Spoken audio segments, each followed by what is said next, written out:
Good morning બાળકો. Standard 8 chapter number 7 ની અંદર આપણે વનસ્પતિ વન્યજીવોનું સંરક્ષણ કઈ રીતે કરવું એમના ઉપર લાસ્ટ લેક્ચરની અંદર આપણે જોઈ ગયા કે વન્યજીવોનું સંરક્ષણ કઈ રીતે કરવું, એમનું નિવાસ સ્થાનનું સુરક્ષિત કઈ રીતે રાખવું એ તમને મેં લાસ્ટ લેક્ચરની અંદર બધું સમજાવ્યું. એમના પછી આગળ જોઈશું કે એક ક્લાસમેટ છે બુજો અને પહેલી, એ બંને ચર્ચા કરે છે કે વન્યજીવો શું છે. એમના પ્રોફેસર અહેમદ એમને બધું સમજાવ્યું કે વન્યજીવો શું હોય છે, વન્યજીવોનું રાષ્ટ્રીય ઉદ્યાન છે એ કઈ રીતે બનાવવામાં આવ્યું છે, એનું રક્ષણ કઈ રીતે કરવામાં આવે છે, વન્ય પ્રાણીઓનું પશુપાલન કઈ રીતે કરવામાં આવે છે, એવું બધું જ એના પ્રોફેસરે સમજાવ્યું હતું કે જે આપણે લાસ્ટ લેક્ચરની અંદર વિસ્તારપૂર્વક મેં તમને એમનું વર્ણન કર્યું હતું. એમના પછી સ્થાનિક જાતિઓ કઈ કહેવામાં આવે છે કે હવે આ લોકો જે છે બુજો અને પહેલી અને એમના સહાધ્યાયીઓ એટલે એમના ક્લાસમેટ લોકો, એ બધા જ એક પિકનિકની અંદર જાય છે. ત્યાં એમને પ્રોફેસર અહેમદ અને વન કર્મચારી આપણે માધવજી એમની સાથે બધા જ બાળકો ઝડપથી શાંતિપૂર્વક ગાઢ જંગલમાં પહોંચે. એમને હજી જાણવાની ઉત્સુકતા છે, ક્લાસના વિદ્યાર્થીઓને જાણવાની ઉત્સુકતા છે કે આ પ્રાણીઓ કઈ રીતે પોતાનું જીવન ગાળતા હોય, પોતે સ્થાનિક કઈ રીતે રહી શકે છે, આહાર કઈ રીતે લે છે, પોતે સુરક્ષિત કઈ રીતે રહે છે, એવું એમને જાણવાની એટલી ઉત્સુકતા છે. તો એ ઝડપથી શાંતિપૂર્વક ગાઢ જંગલમાં પ્રવેશે. બાળકો એક વિશાળ ખિસકોલીને જોઈ આશ્ચર્યચકિત થઈ ગયા. હવે જંગલમાં ગયા છે ત્યાં એક મોટી ખિસકોલી તમે જોઈ શકો છો ચિત્રની અંદર કે એક મોટી ખિસકોલી છે. એમને જોઈ અને બાળકો આશ્ચર્યચકિત થઈ ગયા, કેમ કે આપણે અત્યારે ખિસકોલી જે જોતા હોય એ સાવ નાની હોય છે અને એમની પૂંછડી પણ એમની જગ્યાએ નાની હોય છે. જ્યારે આ ખિસકોલી છે એ કદ તો એવડું જ છે પરંતુ એની પૂંછડી છે એકદમ પીછાકાર મોટી છે. આ ખિસકોલીની પૂંછડી મોટી પીછાદાર હોય છે. જો તો એ જોઈને બાળકો આશ્ચર્યચકિત થઈ ગયા, આવડી શું ખિસકોલીને આવડી મોટી પૂંછડી? તેઓ તેના વિશે જાણવા ખૂબ જ ઉત્સુક હતા. માધવજીએ જણાવ્યું કે તે વિશાળ ખિસકોલી, એને વિશાળ ખિસકોલી કહે છે અને તે વિસ્તારનું સ્થાનિક જાતિ છે. સ્થાનિક એટલે કે જે જગ્યાએ અનેક જુદા જુદા પ્રકારના પ્રાણીઓનો વસવાટ થઈ શકતો હોય, અલગ અલગ નિવાસ સ્થાનથી જે પ્રાણીઓ આવતા હોય અને ત્યાં વસવાટ કરી શકતા હોય એવા સ્થાનિક જાતિ કહેવામાં આવે છે. વનસ્પતિ અને પ્રાણીઓ એક એવી જાતિઓ છે કે જે કોઈ એક જ ક્ષેત્રમાં જોજો શું કહેવામાં આવે, સ્થાનિક જાતિ કોને કહેવામાં આવે છે કે વનસ્પતિઓ અને પ્રાણીઓ એવી જાતો કે જે કોઈ એક જ ક્ષેત્રમાં એક જ જગ્યાએ વિશિષ્ટ સ્વરૂપે એટલે કે એની અંદર કાંઈક નવીન હોવું જોઈએ, વિશિષ્ટ સ્વરૂપે જોવા મળે એને સ્થાનિક જાતિ તરીકે ઓળખવામાં આવે છે. એટલે જુદી જુદી જાતના હોય છે. હમણાં જ આપણે કહ્યું કે એવા સજીવો કે જે જુદી જાતના જ આપણે જોયા ન હોય, એ અલગ જ પ્રકારના હોય, એને સ્થાનિક જાતિ તરીકે ઓળખવામાં આવે છે. હવે તે કોઈ એક અન્ય વિસ્તારમાં પ્રાકૃતિક રૂપે જોવા મળતી નથી. કોઈ વિસ્તાર અન્ય વિસ્તારમાં પ્રાકૃતિક રૂપે જોવા મળતી નથી. કોઈ વિશિષ્ટ પ્રકારની વનસ્પતિ અને પ્રાણીઓ કોઈ વિસ્તાર, રાજ્ય, દેશના સ્થાનિક જાતિ હોઈ શકે છે. એટલે કે બીજી જાત, બીજા દેશની બીજી જાતિની પણ હોઈ શકે છે. માધવજીએ પંચવટી જેવા વન આરક્ષિત ક્ષેત્રમાં આવેલ શાલ અને જંગલી આંબા શું કહે છે, જેવા વર્ણ પંચમળી, જે આ લોકો પિકનિક ઉપર ગયા હતા એ કયું સ્થળ હતું? પંચમળી હતી. તો પંચમળી ક્યાં આવેલી હતી કે લાસ્ટ લેક્ચરની અંદર મેં તમને ક્વેશ્ચન કરેલો હતો કે પંચમળી છે એ મહારાષ્ટ્રની અંદર આવેલું છે. ત્યાં આ લોકો એ જોવા માટે ગયા હતા જૈવ આવરણ એની અંદર શું હોય છે? તો માધવજીએ જે વન કર્મચારી છે એમને સમજાવ્યું કે પંચમઢી જેવા વર્ણ આરક્ષિતમાં આવેલ શું છે? જુઓ, વનસ્પતિ શાલ છે, જંગલી આંબો, જો આ તમને ચિત્રમાં બતાવ્યો છે, આ જંગલી આંબો છે, જે એક વિશિષ્ટ જાતિ છે. આપણે અહીંયા આંબો ન જોઈ શકીએ, ત્યાં જંગલની અંદર જે તે પંચમઢી ગયા હતા જેવા વર્ણ આરક્ષેત્રમાં, તે એને એક આ જંગલી આંબો જોયો, તો એ વિશિષ્ટ છે. એ પછી એમની અંદર શું કહે છે? ઝાડને બતાવી સ્થાનિક વનસ્પતિનું ઉદાહરણ આપ્યું. શું કહે છે કે એક એમને શાલ અને જંગલી આંબો બતાવી અને એક વનસ્પતિનું, સ્થાનિક વનસ્પતિનું ઉદાહરણ આપ્યું. કોણે? માધવજીએ. બાયસન, જંગલી બળદ. જો કદાચ તમને એમસીક્યુ ની અંદર પૂછી શકે કે બાયસન એટલે શું, તો કે જંગલી બળદ, ભારતીય વિશાળ ખિસકોલી અને ઉડતી ખિસકોલી આ વિસ્તારના સ્થાનિક પ્રાણીઓ છે. હવે કદાચ તમને એવો પણ એક ટૂંક જવાબી ક્વેશ્ચન કરી શકે, એક ટૂંક જવાબી 1 માર્ક્સનો પ્રશ્ન પણ પૂછી શકે તમને કે સ્થાનિક પ્રાણીઓ કયા કયા છે, અથવા તો સ્થાનિક પ્રાણી કોને કહેવામાં આવે છે અને સ્થાનિક પ્રાણીઓના ઉદાહરણ આપો. આ પણ પ્રશ્ન પૂછાઈ શકે. તો એમને તમે કહી શકો સ્થાનિક પ્રાણીઓ આપણે જોયા કે સ્થાનિક જાતિ કોને કહેવાય છે, તો સ્થાનિક પ્રાણી છે બાયસન એટલે કે જંગલી બળદ, ભારતીય વિશાળ ખિસકોલી અને ઉડતી ખિસકોલી, જો વિશિષ્ટ પ્રાણી છે. આ વિસ્તારના સ્થાનિક પ્રાણીઓ છે. કોના? તો કે જૈવ આવરણ આરક્ષિત ક્ષેત્રની અંદર આ એક વિસ્તારના સ્થાનિક પ્રાણીઓ છે. પ્રોફેસર અહેમદે જણાવ્યું કે તેમના નિવાસ રહેઠાણના નાશ થવાથી, હવે એમના જે પ્રોફેસર હતા આ લોકોના, એમને એવું કહ્યું કે આ લોકોનું જો રહેઠાણ નાશ કરવામાં આવે અને વસ્તી વધારેને ત્યાં નવી જાતિઓને લાવવાથી સ્થાનિક જાતિના કુદરતી નિવાસ અને તેના અસ્તિત્વને પણ જોખમ થઈ શકે છે.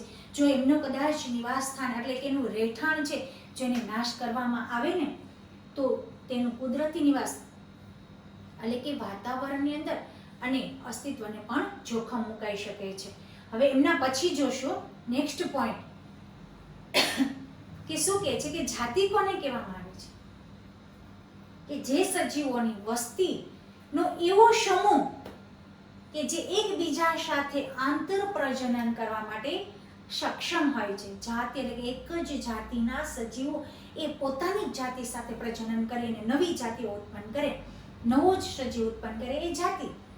તેનો અર્થ શું છે કે એક જ જાતિના સભ્યો અન્ય જાતિઓ સિવાય, બીજી જાતિ સિવાય માત્ર પોતાની જ જાતિના સભ્યો સાથે પ્રજનનક્ષમ સંતતિનું નિર્માણ કરે, એને જાતિ તરીકે ઓળખવામાં આવે છે અને એ જાતિના લક્ષણો ધરાવતા હોય છે. તમે જે વિસ્તારમાં વસવાટ કરો છો તે વિસ્તારની સ્થાનિક વનસ્પતિઓ અને પ્રાણીઓની જાણકારી મેળવો. હવે આપણને કહે છે કે તમે જે વિસ્તારમાં વસવાટ કરો છો ને ત્યાં તમે જોવો કે વનસ્પતિ અને પ્રાણીઓની જાણકારી મેળવો. હવે શું કહે છે? વન્ય પ્રાણીઓ અભયારણ્ય, આપણે જૈવ આવરણ જોયું. હવે એમના પછી શું કહે છે કે વન્ય પ્રાણીઓ અભયારણ્ય શું હોય છે, એ ક્યાં છે, કઈ રીતે આ લોકો ત્યાં પહોંચ્યા અને એમાં શું જોયું. તો શું કહે છે કે વન્ય પ્રાણી અભયારણ્ય જ્યાં પ્રાણીઓ પોતાના નિવાસ સ્થાનમાં ખલેલ પહોંચાડ્યા વગર જ રહી શકતા હોય એને વન્ય પ્રાણી અભયારણ્ય તરીકે ઓળખવામાં આવે છે. તરત જ પહેલી એક બોર્ડ જોઈને તેના ઉપર પંચમઢી વન્ય પ્રાણી અભયારણ્ય લખ્યું હતું. આ બેન છે એમને જોયું હશે કે સરસ બોર્ડ હતું, એમના ઉપર લખેલું હતું કે વન્ય પ્રાણી અભયારણ્ય. પ્રોફેસર અહેમદ સમજાવે છે કે સામાન્ય રીતે આવા સ્થળોએ પ્રાણીઓને મારી નાખવા કે પકડવાને કાયદાની દ્રષ્ટિએ સખત રીતે પ્રતિબંધિત અને સજાપાત્ર હોય છે. જો શું કહે છે વન્ય પ્રાણી અભયારણ્ય શું છે, તો કે વન્ય પ્રાણી અભયારણ્ય છે એ પ્રોફેસર સમજાવે છે કે એક એવી જગ્યા છે કે ત્યાં વન્ય પ્રાણીઓને મારવાની કે પકડવાનું પર સખત પ્રતિબંધ હોય છે અને સજાપાત્ર બને છે. આરક્ષિત જંગલોની જેમ વન્ય પ્રાણી અભયારણ્ય પણ વન્ય પ્રાણીઓને સંરક્ષણ અને સાનુકૂળ જીવન પરિસ્થિતિ પૂરી પાડે છે. જેમ આપણે જૈવ આવરણ જોયું તો એવી જ રીતે અભયારણ્ય પણ એવું જ હોય છે કે જેની અંદર વન્ય પ્રાણીઓ છે એ પોતાનું જીવન વ્યવસ્થિત રીતે ગાળી શકે, કે કોઈ વન્ય પ્રાણીનું સંરક્ષણ અને પોતાની સાનુકૂળ જીવન એટલે કે કોઈ સજીવને ખલેલ પહોંચાડ્યા વગર જ એ પૂરી પાડવામાં આવે. તેઓ એવું પણ કહી શકે છે કે વન્ય જીવ અભયારણ્યમાં રહેતા લોકો એટલે કે વન્ય પ્રાણીઓની અંદર વન્ય અભયારણ્ય છે એની અંદર સજીવો તો રહે જ છે, પ્રાણીઓ તો રહે જ છે, પરંતુ એની સાથે આદિવાસી લોકો પણ રહેતા હોય છે. માણસો પણ ત્યાં વહીવટ કરતા હોય છે, માનવી પણ ત્યાં વસવાટ કરતા હોય છે. તો અભયારણ્યમાં રહેતા લોકો કેટલીક પ્રવૃત્તિ જેવી કે પશુધન માટેનો ચારો, ઔષધીય વનસ્પતિ એટલે કે ઘણી દવા માટેના વૃક્ષો હોય છે, બળતણ માટેનું લાકડું વગેરેની પરમિશન હોય છે. અને જો અહીંયા શું કહે છે કે વન્ય પ્રાણી અભયારણ્ય હોય છે એની અંદર શું હોય છે કે જે આદિ માનવ ત્યાં રહેતો હોય છે, આદિવાસી પ્રજાઓ રહેતી હોય છે, અથવા તો બીજા કોઈ પણ જંગલની અંદર વસવાટ કરતા હોય એવા સજીવો એટલે કે એવા માનવીને એની અંદર રહેતા હોય એને ઔષધીય વનસ્પતિ લેવા, એમના માટે બળતણ માટેનું લાકડું અને એનું જે પશુચારો હોય એમના માટેની છૂટ હોય છે. કેટલાક મહત્વપૂર્ણ સંકટમાં મુકાયેલા જંગલી પ્રાણીઓ જેવા કે કાળું હરણ શું કહે છે જોજો હા, કે કેટલાક મહત્વપૂર્ણ મુસીબતમાં મુકાયેલા કયા કયા પ્રાણીઓ છે તો કે જંગલી પ્રાણી કાળું હરણ, શ્વેત આંખોવાળું હરણ, હાથી, સોનેરી ખિસકોલી, બિલાડી, ગુલાબી શીર્ષવાળું બતક, જો શું કહે છે ગુલાબી માથાવાળું બતક, ઘડિયાળ, કાદવમાં રહેતો મગર, ખબર ન પડે તમને કાદવની અંદર તમને એમ થાય કે અહીંયા તો માટી જેવું છે, ચીકણી માટી છે, પરંતુ એની અંદર રહેતો એક મગર, અજગર, ગેંડા વગેરે અત્યારે વન્ય પ્રાણી અભયારણ્યમાં સુરક્ષિત તેમજ સંરક્ષિત છે. આ બધા જ પ્રાણીઓ એ વન્ય પ્રાણી અભયારણ્યની અંદર તમને જોવા મળશે. ભારતીય અભયારણ્યમાં આગવા વિસ્તારો, મોટા સપાટ જંગલો, પહાડી જંગલો તથા મોટી નદીઓમાં મુખ ત્રિકોણ પ્રદેશની જાળીવાળી જમીન પણ જાળીઓ હોય છે. શું કહે છે ભારતની અંદર ભારતીય અભયારણ્ય એટલે કે આપણા ભારતની અંદર આ અભયારણ્યો જોવા મળે છે. આપણે જોયું હતું કેટલા અભયારણ્યો છે. એ અભયારણ્યની અંદર વન્ય પ્રાણીઓ તો છે જ, મનુષ્ય વસવાટ કરે છે, પણ સાથે સાથે નદીઓ, મોટા મોટા પહાડો, પહાડી જંગલો પણ આ અભયારણ્યની અંદર જોવા મળે છે. એ અફસોસની વાત છે કે સંરક્ષિત જંગલો પણ વન્ય પ્રાણીઓ સાથે સુરક્ષિત નથી. શું કહે છે જુઓ, એક વાતનો અફસોસ છે, કોણ કહે છે, એવું આપણે પ્રોફેસર સમજાવે છે વિદ્યાર્થીઓને કે અત્યારે તો પ્રાણીઓ સુરક્ષિત છે, માનવીઓ પણ પોતાનું જીવન ગુજારણ માટે ન્યાય સાધનો લઈ શકે છે, ઔષધિ જંગલમાંથી એ કાપી શકે છે, પરંતુ અફસોસની વાત એ છે કે સંરક્ષિત જંગલો પણ વન્ય પ્રાણીઓ માટે સુરક્ષિત નથી. જંગલ પણ અમુક એવા હોય છે કે જે વન્ય પ્રાણી માટે સુરક્ષિત નથી, કારણ કે તેની આસપાસના ક્ષેત્રમાં રહેવાવાળા લોકો છે ને એ અતિ ઉપયોગ કરી અને આને નષ્ટ કરી નાખે છે. શું કહે છે કે અમુક જંગલ છે એ વન્ય પ્રાણીઓ માટે સુરક્ષિત નથી. શું કામ? કે આજુબાજુમાં જે રહેવાવાળા લોકો છે ને એ જંગલને કાપી નાખે છે. જો જંગલ કાપી જ નાખશે તો ત્યાં રહેવાવાળા વન્ય પ્રાણીઓને પણ નુકસાન પહોંચશે. બાળકોને તેમની પ્રાણી સંગ્રહાલયની મુલાકાત યાદ કરાવવામાં આવે છે. તેઓ યાદ કરે છે કે પ્રાણી સંગ્રહાલય પણ એવું સ્થાન છે, જો શું કહે છે પ્રાણી સંગ્રહાલય એટલે કે ઝૂ એવું સ્થાન છે કે જ્યાં પ્રાણીઓને રક્ષણ મળે છે. તમે બધા જ ઘણી વખત પ્રાણી સંગ્રહાલયની મુલાકાત લીધી જ હશે. ત્યાં જોઈ શકો છો કે પ્રાણી છે એ એક કેજ પાંજરાની અંદર પુરાયેલો હોય છે, ત્યાં એમને ખોરાક આપવામાં આવે છે અને એમને સુરક્ષિત ત્યાં રાખવામાં આવે છે. એ પ્રાણી સંગ્રહાલય છે. અને શું કહે છે અભયારણ્યમાં શું તફાવત છે?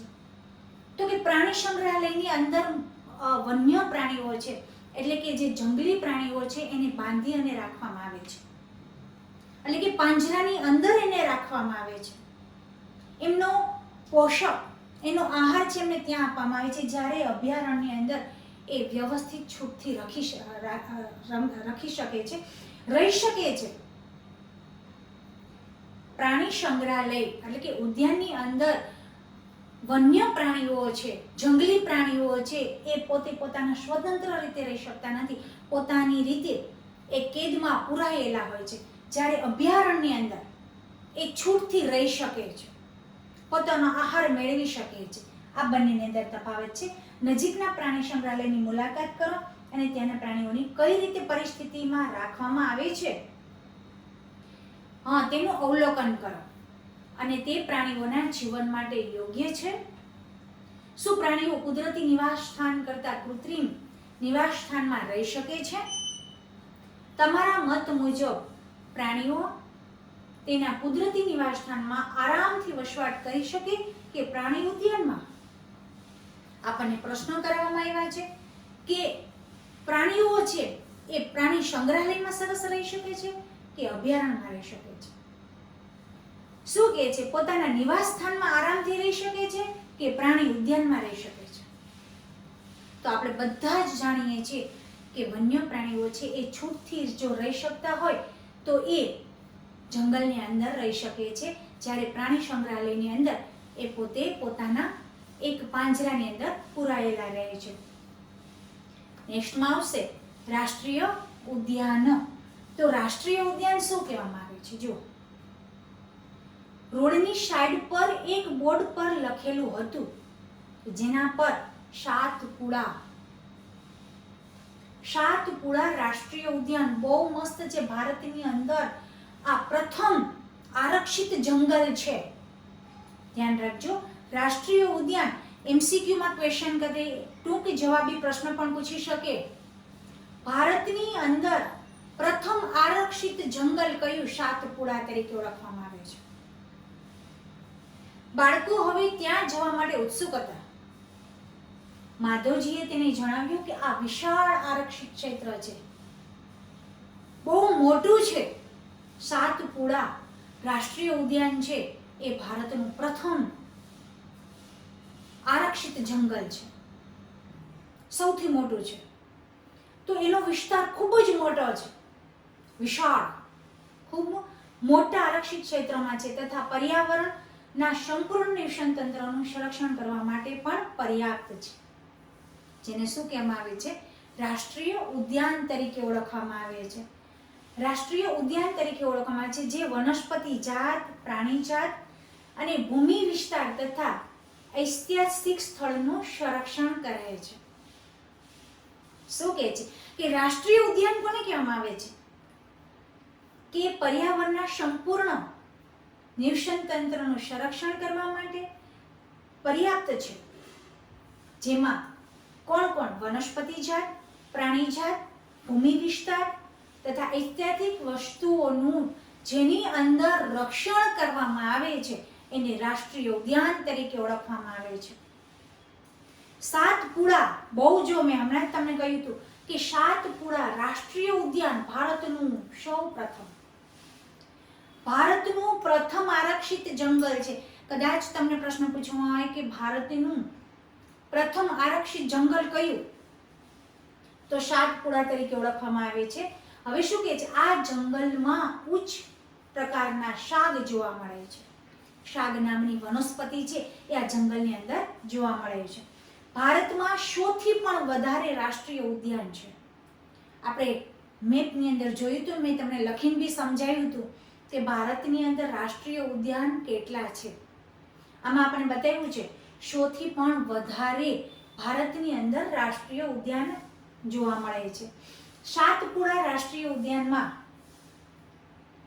ખડકોના આશ્રય ગુફા પણ આવેલ છે. તે આ જંગલોમાં મનુષ્યની ગતિવિધિનો પ્રાગ ઐતિહાસિક સાબિત કરેલ છે. બહુ ધ્યાન રાખજો બાળકો, હવે કે તમને હવે શું જાણવા મળશે. આપણે અત્યાર સુધી અભયારણ્ય જોયું, રાષ્ટ્રીય ઉદ્યાન વિશે જોઈએ છીએ, આગળ આપણે જોયું હતું જૈવ આવરણ ક્ષેત્ર પણ જોયું. હવે બહુ સરસ પ્રશ્નો એવા છે કે જેમાંથી તમને ટૂંક જવાબી મુદ્દાસર પ્રશ્નો પણ પૂછાઈ શકે છે. તો સાતપુડા રાષ્ટ્રીય ઉદ્યાનમાં ખડકોના આશ્રય ગુફા પણ આવેલા છે. તે આ જંગલમાં મનુષ્યની ગતિવિધિ પ્રાગ ઐતિહાસિક સાબિત થઈ છે. આપણે આદિમાનવના જીવન વિશે ખ્યાલ આપે જ છે. જો શું કહે છે કે આ બધું જે છે ને જંગલોની અંદર જે જોવા મળે છે ને એ આદિમાનવના જીવન કેવું હતું, એ લોકો કઈ રીતે જીવન પસાર કરતા ને એમનો આ ખ્યાલ આપે છે. તો ત્યાં શું જોવા મળ્યું? તો આપણને ખ્યાલ આવ્યો કે આદિમાનવ કેવું જીવન કાઢતા હતા. પથ્થરોની આ ગુફાઓમાં ચિત્રકામ પણ જોવા મળે છે. હવે જ્યાં એ રાષ્ટ્રીય ઉદ્યાન જોવા ગયા ને ત્યાં એ પથ્થરોની ગુફા જોઈ. એ પથ્થરોની ગુફાની અંદર એ લોકોએ ચિત્રકામ જોવા મળે. પંચમઢી જૈવ આવરણ સુરક્ષિત વિસ્તારમાં 55 ગુફાની ઓળખ ફાઇનલ આપણો આપ્યો છે. જો તમને કે પંચમઢી છે જૈવાવરણ સુરક્ષિત વિસ્તારની અંદર કેટલી ગુફા જોવા મળી, 55 ગુફાની ઓળખ થઈ ચૂકી છે. આ કલાકૃતિઓમાં પ્રાણીઓ તેમજ મનુષ્ય શું કહે છે કે જે ગુફા જોઈ છે એની અંદર કયા કયા એવા ચિત્રો એમને જોયા, એમના ઉપરથી એ લોકો એવું કીધું કે અહીંયા આદિ માનવ પણ કદાચ વસવાટ કરતા હોય એવું એ કયા ચિત્રો ઉપરથી કહી શકે છે. તો એવા કયા ચિત્રો ત્યાં હતા? તો શું કહે છે કે કલાકૃતિ એટલે કે ત્યાં ચિત્રોની અંદર પ્રાણીઓ તેમજ મનુષ્ય લડતા, શિકાર કરતા, નૃત્ય, વાદ્ય યંત્રો વગાડતા એટલે કે સંગીતના સાધનો વગાડતા દર્શાવવામાં આવ્યા છે. આજે પણ આદિમાનવ જંગલમાં રહે છે. શું કહે છે આ ચિત્રો જોયા ને આ લોકોએ, એમના ઉપરથી એમને ખ્યાલ આવ્યો કે આ ગુફાની અંદર પણ આદિમાનવ રહેતા હશે. એવો ખ્યાલ એમને ક્યાંથી આવ્યો કે એમની ગુફાની અંદર જોયું ને તો એ ચિત્રો હતા કે માનવ લડતા હશે, શિકાર કરતા, નૃત્ય કરતા, સંગીતના સાધનો વગાડતા. આવા ચિત્રો ગુફાની અંદર એમને જોવામાં આવ્યા. તો ત્યારથી એમને ખબર પડી કે કદાચ આ ગુફાની અંદર આદિમાનવ રહેતો હશે. અને અત્યારે હાલની તકે પણ જંગલની અંદર આદિમાનવ રહે જ છે. બાળકો જેવા આગળ વધ્યા ને તેઓને એક બોર્ડ જોવા મળ્યું.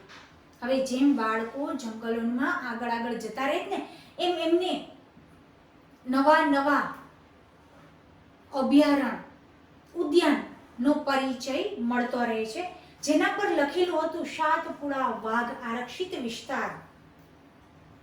બહુ સરસ. સાતપુડા વાઘ આરક્ષિત વિસ્તાર. માધવજી શું કહે છે? બાળકોને જોવા મળ્યું કે એક બોર્ડ ઉપર લખેલું હતું કે સાતપુડા વાઘ આરક્ષિત વિસ્તાર એટલે કે જ્યાં ખૂંખાર પ્રાણીઓનું રક્ષણ કરવામાં આવે છે. માધવજી જણાવે છે કે આપણી સરકારે વાઘ સંરક્ષણ માટે પ્રોજેક્ટ ટાઈગર અમલમાં મૂક્યો છે. આ પ્રોજેક્ટ ઉદ્દેશ આપણા દેશમાં વાઘના જીવન અને વાઘની વનસ્પતિ જાળવણી કરવાનો હોય છે. શું કહે છે? જો પ્રોજેક્ટ ટાઈગર તમે પણ જોવો છો, આપણી સ્કૂલમાં પણ વેલકમ સ્કૂલની અંદર પણ આપણે આ પ્રોજેક્ટ કરેલો છે કે સરકારે આ વન્ય પ્રાણીઓને, ઉચ્ચ કક્ષાના માંસાહારી પ્રાણીઓને બચાવવા માટે સરકારે અત્યારે એક પ્રોજેક્ટ અમલમાં મૂક્યો છે. જે પ્રોજેક્ટ છે ટાઈગર, પ્રોજેક્ટ ટાઈગર એટલે કે સિંહ બચાવો. આપણે ઘણી વખત આપણે રેલી પણ કાઢેલી છે કે સિંહ બચાવો, એમનું રેલી કાઢી અને અમલમાં આપણે લીધો છે. તો સરકારે પણ સિંહને બચાવવાનો એક પ્રોજેક્ટ મૂક્યો છે. જે પ્રોજેક્ટનો ઉદ્દેશ્ય શું છે કે આપણા દેશમાં વાઘના જીવન અને વાઘની વસ્તીને જાળવણી કરવાનો એક આ ઉદ્દેશ્ય છે કે સિંહ બચાવો, વન્ય પ્રાણીઓને મારો ને, આવો ઉદ્દેશ્ય આપણને કરવામાં આવ્યો છે.